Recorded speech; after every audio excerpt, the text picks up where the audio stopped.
ครงการก่อสร้างทางรถไฟลาวเวียดนามระหว่างนครหลวงเวียงจันทน์หา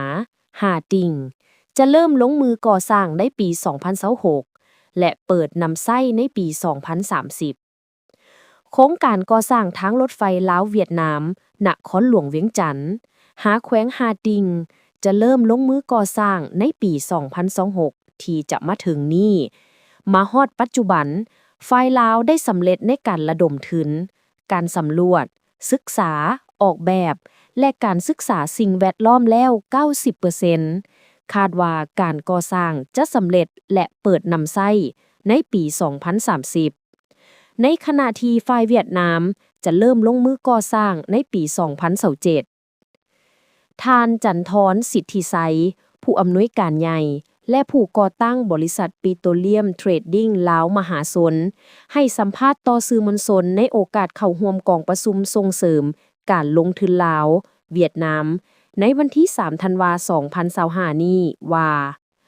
โครงการก่อสร้างทางรถไฟลาวเวียดนามเป็นโครงการที่สอดคล้องกับนโยบายของ2 พรรค 2 รัฐบาลลาวเวียดนามว่าด้วยการยกสูงการพัวพันร่วมมือด้านเศรษฐกิจการค้า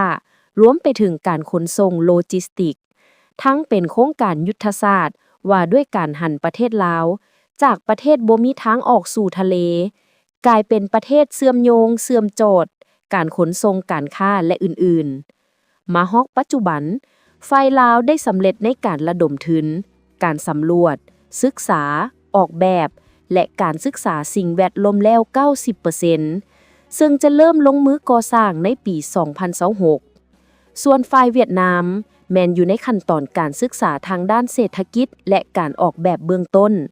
คาดว่าจะเริ่มลงมือในก่อสร้างในปี 2027 และคาดว่าจะให้สำเร็จในปี 2030 โครงการมีระยะทางทั้งหมดในสปป.ลาว 452 กิโลเมตรแบ่งออกเป็น 2 เส้นทางคือ เส้นที่ 1 จากเมืองทาแขกหาชายแดนลาวเวียดนามมีความยาว 139.29 กิโลเมตรเส้นที่ 2 แต่นครหลวงเวียงจันทน์หาเมืองทาแขกแขวงขมวนความยาว 312.81 กิโลเมตร